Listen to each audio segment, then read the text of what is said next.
TNZ reports. आज का video Uttar Pradesh के शिक्षा मित्रों से जुड़ी कोर्ट अपडेट को लेकर है। जैसा कि हमने कुछ हाई कोर्ट की अपडेट दी थी, सुप्रीम कोर्ट की भी अपडेट वीडियो के माध्यम से दी थी, तो आज इस वीडियो में हम बताने वाले हैं कि जो 17 तारीख को बहुत महत्वपूर्ण सुनवाई होनी थी, जो इलाहाबाद हाई कोर्ट की सिंगल बेंच में जस्टिस मंजू रानी चौहान की बेंच में कोर्ट नंबर जो 52 में सीरियल नंबर 263 पे केस लगा था, लेकिन उसकी सुनवाई का नंबर नहीं आ सका, इसलिए सुनवाई नहीं हो सकी।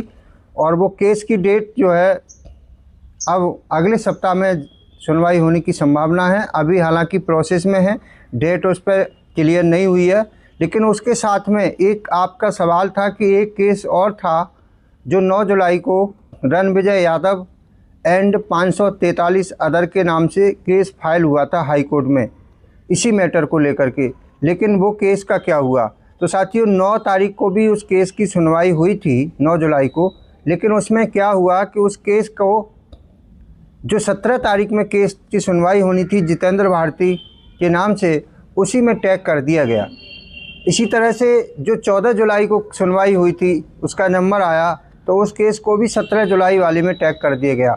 इसी तरह टैग क्यों हो रहे हैं, आप लोगों के दिमाग में एक डाउट है, सवाल है कि इस तरह से सुनवाई नहीं हो पाती, केस क्यों एक साथ टैग हो रहे हैं। तो उस पर मैं आपको क्लियर कर दूं, क्योंकि इसमें 12 से 16 रिट याचिकाओं पर निर्णय आया हुआ था।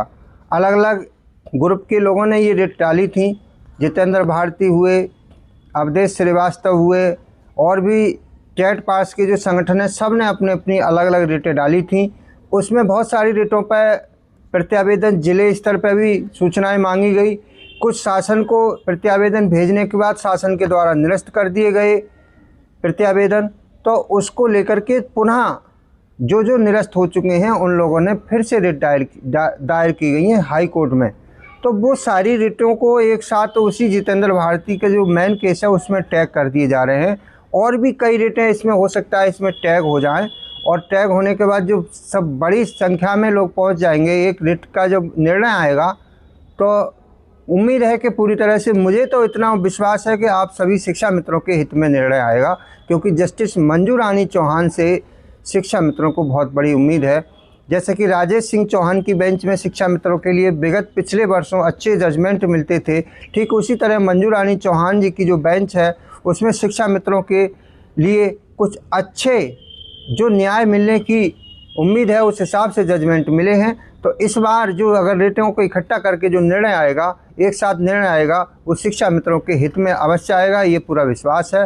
तो आप निश्चिंत रहिए, और जो भी जिसके साथ जुड़ा हुआ है उससे आप जुड़े रहिए, उससे जानकारी लेते रहिए। हमें जितनी जानकारी होती है पूरी जानकारी आप तक पहुँचाने का प्रयास करते रहते हैं।